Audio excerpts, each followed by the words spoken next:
Matriz, alternative virtual reality. Hi, Ben. Thanks for joining me on this conversation, a philosophical conversation in VR.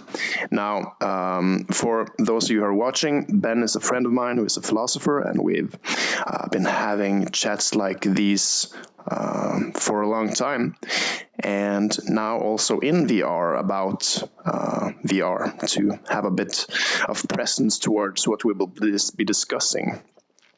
So, just as a initial starter question to get us going, how would you describe VR? What is VR? I mean, in philosophical terms.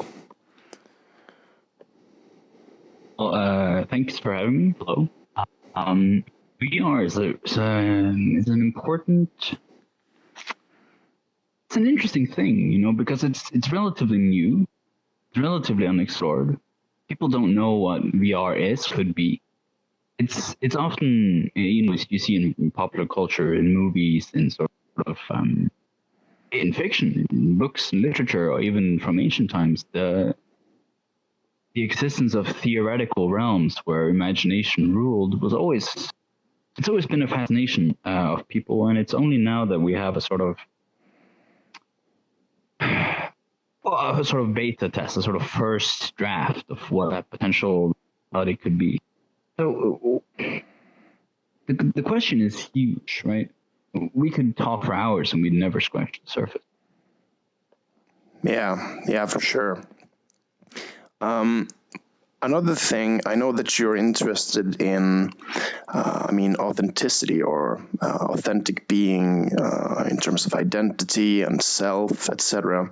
And before we ended up here in this sort of nice apartment-like world in VRChat, we took a stroll around to see if we could find any suitable environments. And of course, you're meeting very weird avatars, weird worlds. How do you view that based on how you view authentic living or existence or, yeah? Right. Also, the area of study that I have, invested time in is philosophy, academic philosophy, and I wrote about existentialism, which interested me because of its appeal generally. Like what was important was that there was a relationship between the in-depth philosophy and the concerns of the everyday person. And what sort of becomes apparent when you enter a virtual realm like this is that it's accessible instantly. Like, people know how to interact with the medium. There's no learning curve, there's no gap, right? You equip the thing and you're already in a world that you can navigate. It takes about 5-10 minutes maybe to learn the basic mechanics, but you sort of intuitively grasp it, right? Like Heidegger would say, it's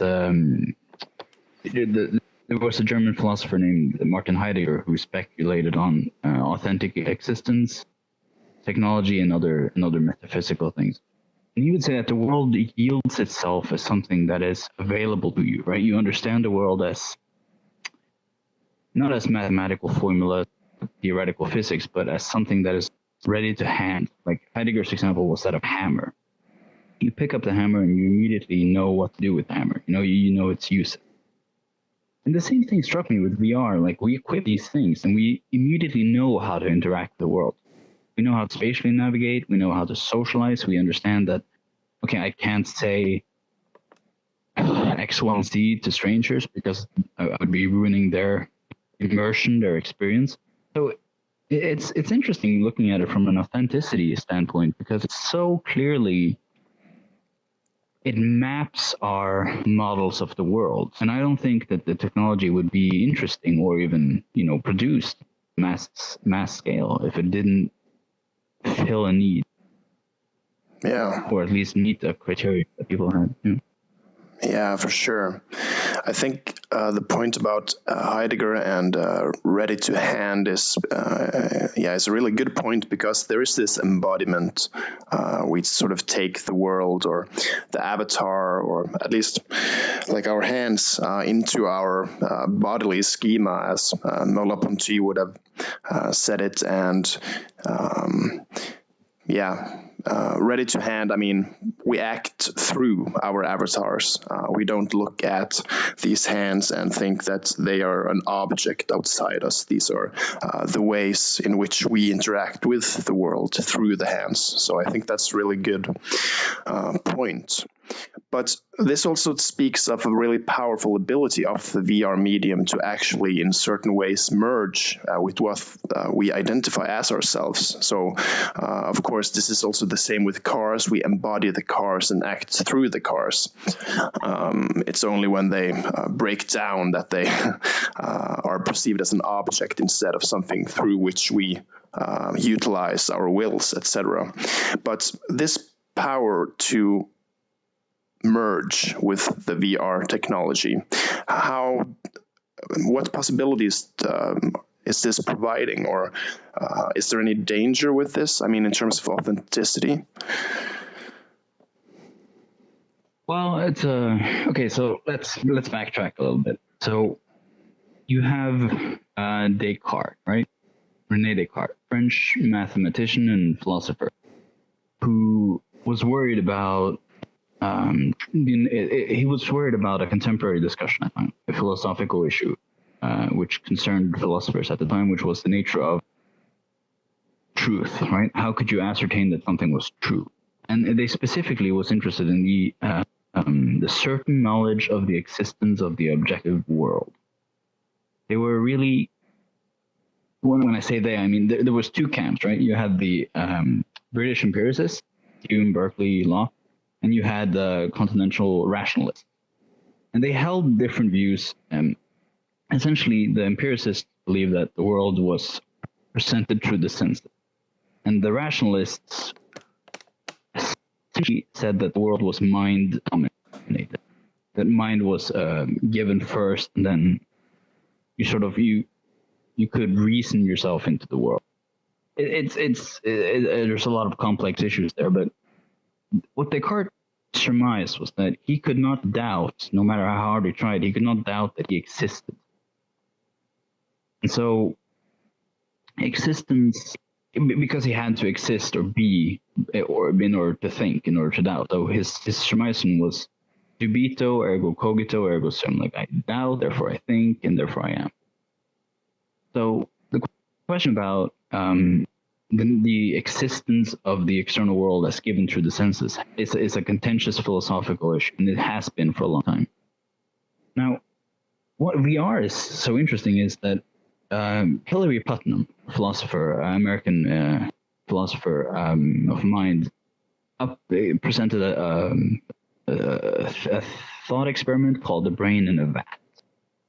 And the brain in a vat is an updated version of Descartes' deceiver and radical doubt.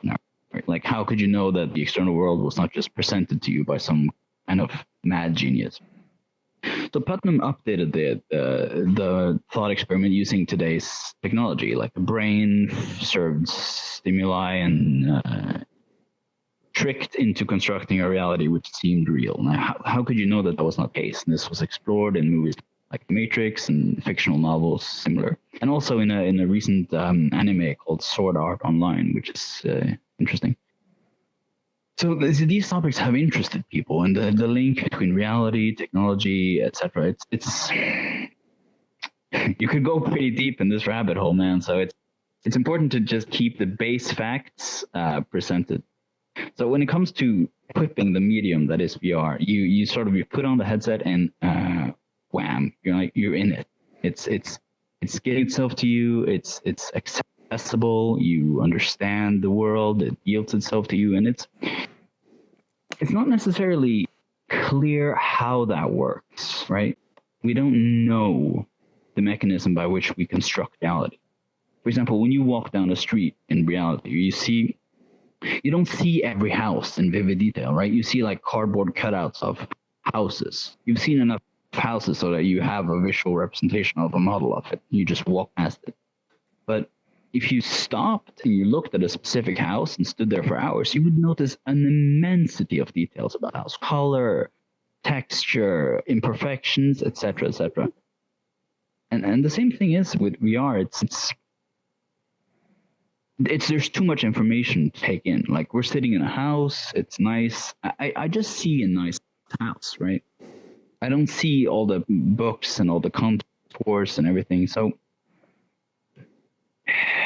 when it comes to whatever trick the external world is pulling on your attention, your consciousness, for lack of a better term, the VR certainly hijacks that circuit. And it's in that territory of what is the external world? Does the external world has any more validity, essentially, than a virtual world? You know, there's a lot of ethical, most of the philosophical literature on VR, like purely philosophical. I know there's a lot of people who do research on VR and technology and ethics, but most of the philosophical papers, you really aren't concerned with the metaphysics of or the ontology of it. The majority was the ethical implications of VR, which I found really interesting. First of all, there's not a lot of papers on VR because it's so new. It's such an extremely exploding field. People, Yeah, I think that's a really good and interesting point, because what will happen? I mean, more like what are the consequences rather than what it is. Maybe an easier and more relevant question to ask. I've also made some reflections. Yeah, sorry, go on. No, sorry. It's more juicy. Like, it's easier to garner attention. Like, you shouldn't act otherwise in VR than you do in real life. Yeah, It certainly has a sort of ethical turn. Yeah. Yeah, I also think that, I mean, you said that, is there anything different between like the real and the virtual, and that the virtual is at least hijacking the same system that we are used to constructing our normal reality. And I think something that is interesting in terms of phenomenology, which I suppose you can define as like the study of the structures of consciousness, or how experiential phenomena is given to us in consciousness. This field of philosophy, or I don't know what you would call it, is focused on not framing existence as dualistic in terms of a subject meeting an environment, as if these two things were separate, right? Because in our normal everyday existence, most of us are going around thinking that I am this thing inside my body, and I am meeting this external environment, and it's like a head clash. Whereas phenomenology is trying to describe this in terms of not really separating the subject from the environment. And what I find is curious when writing about VR is it's very hard to avoid going into dualistic thinking and dualistic ways of talking about the experience, because you are really having yourself as a subject, and you have the world in your hands, and you try it on. So it's interesting that the concept of VR may even further advance the way we view reality as dualistic, which I think is, a bit odd. I don't know if you have any reflections on that.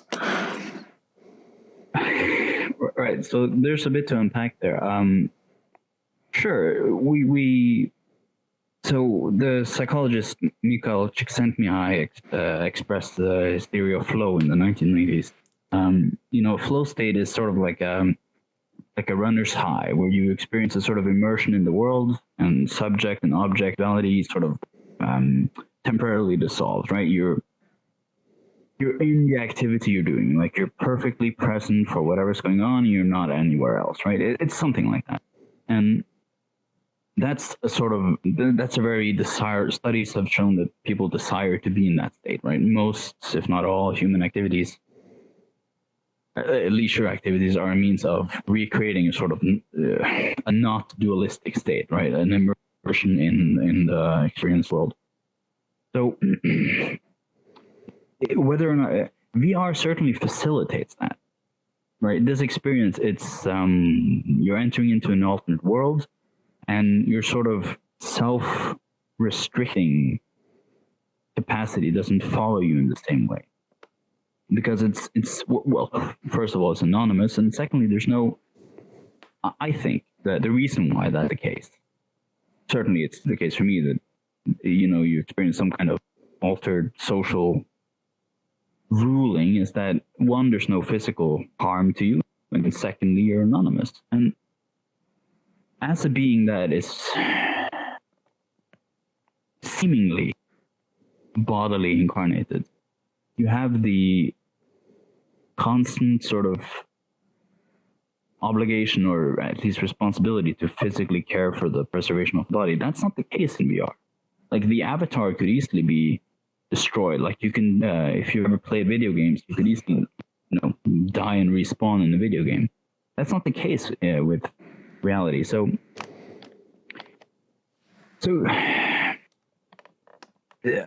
in terms of experiencing ethical consequences in VR, that's the big stuff.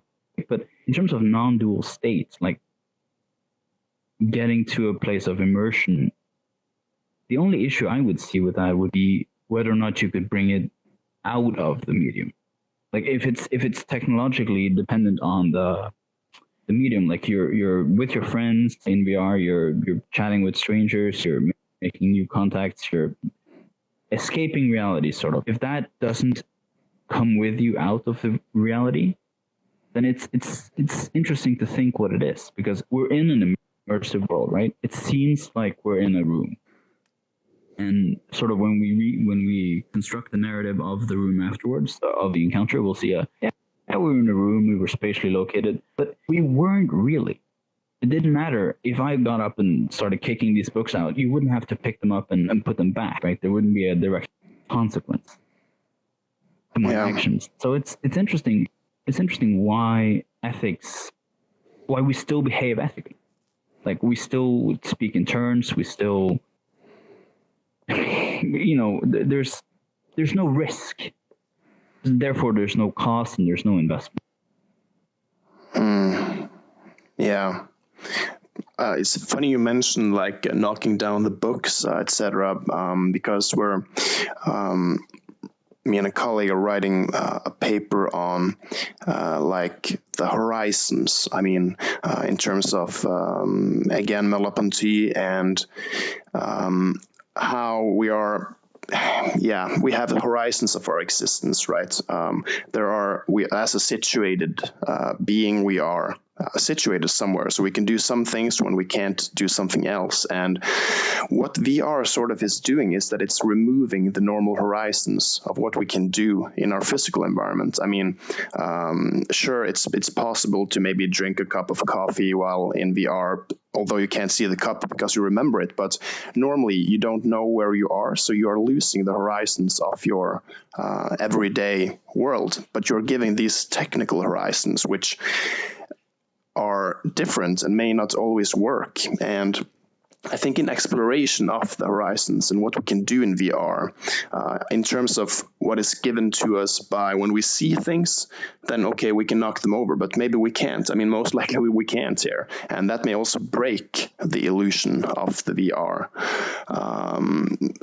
And I think also a question would be, if you can design your own horizons, what kind of horizons would you design? I mean, for the people that we are seeing here in VRChat, I mean, we've chosen ourselves an avatar, and we can also choose the worlds and what kind of stuff we can do within these. So how do you think this ability to choose our own horizons and our own possibilities, our own ways of representing ourselves and the worlds we inhabit, how is this from your philosophical standpoint?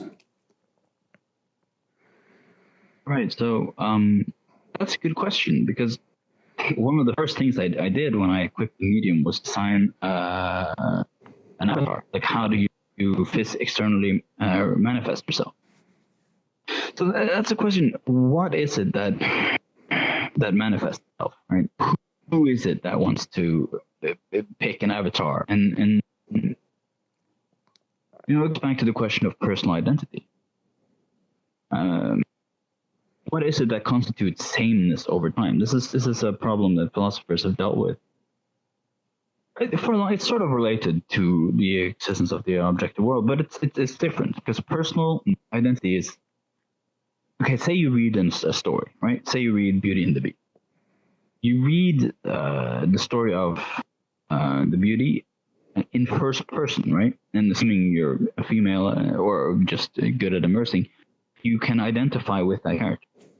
If I say picture yourself as a frog, you can easily picture yourself as a frog, no problem, right? The question is how can you do that, right? That's a really complicated neurological thing. You first of all, you have this, I think, this narrative identity, this personal identity, and it just jumps into the perceived body of a frog, right? You can easily do that. So what is this criterion that passes through, well, time? Because, okay, so in ancient Greek, they had this, the ship of, I'm going to get the name wrong, but Theseus, right? It was a ship that they took out a plank, right? And they replaced it with a new plank. And they replaced another plank and one after another. And before you know it, the whole ship has been, killed. There's nothing left of the original plank, original ship. The masts, the sails, everything has been changed. It still looks the same, right? It still has the sort of same properties, the same utility, the same use, but is it the same ship? So what is when you say personal identity, I'm in this body, I'm in this avatar, what is it, right, that goes into it? Like I saw a study regarding VR and race that people had been equipped with an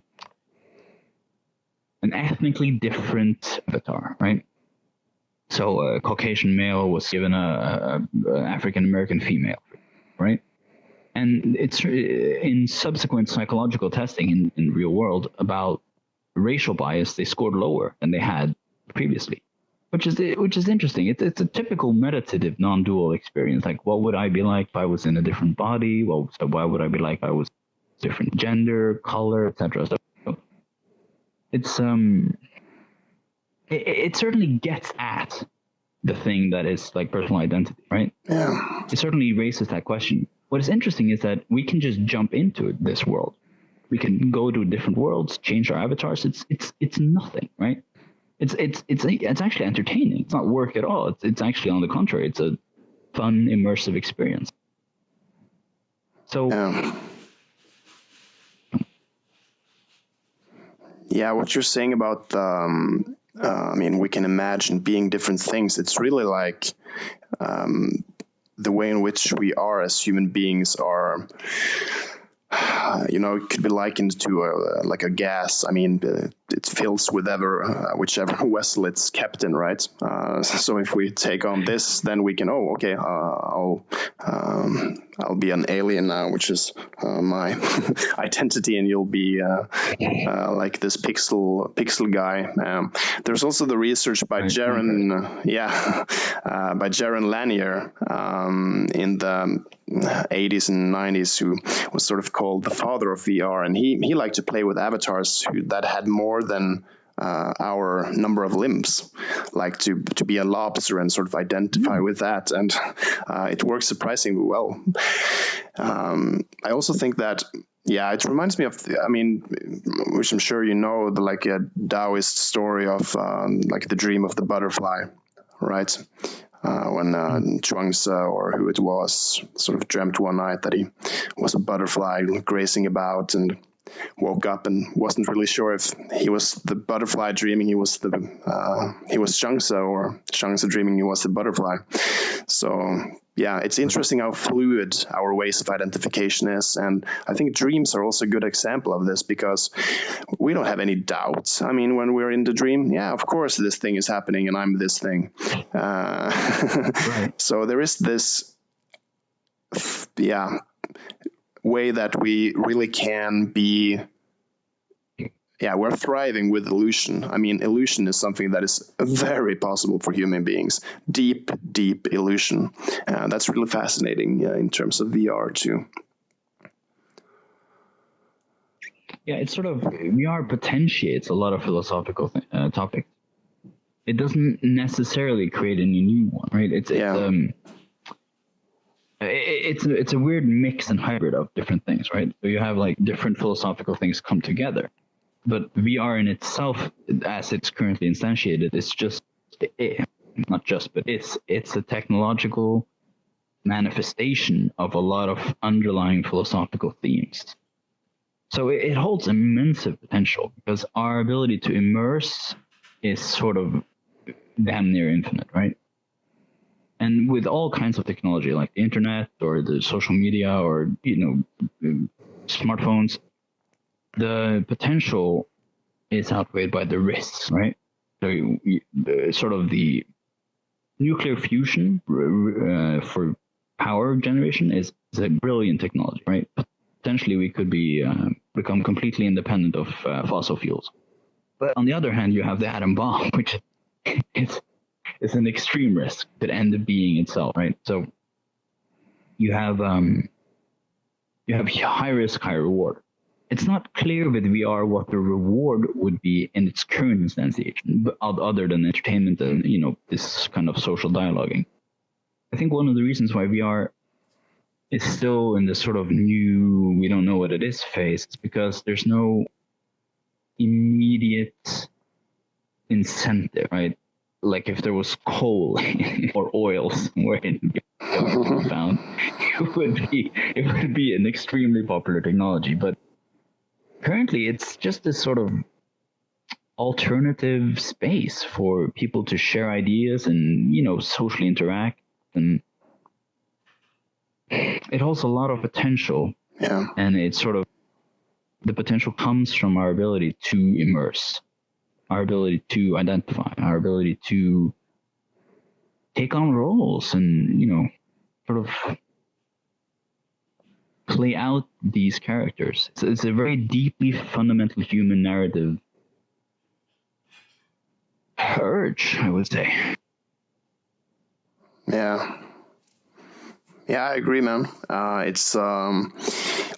It's interesting to think of that VR has sort of not yet found its killer app. I mean, of course, social VR like this will be important and everything, but it's really interesting to think of the potentiality of it, because, when the internet came, it took some while before you got the social media that ended up really dominating the way that we use the VR worlds. And we don't yet know what VR will be like, what people will create, and I think for sure a lot of interesting stuff is going to happen here on VRChat in terms of these different worlds. People are really given the creative freedom to experiment with it, which is a really interesting thing.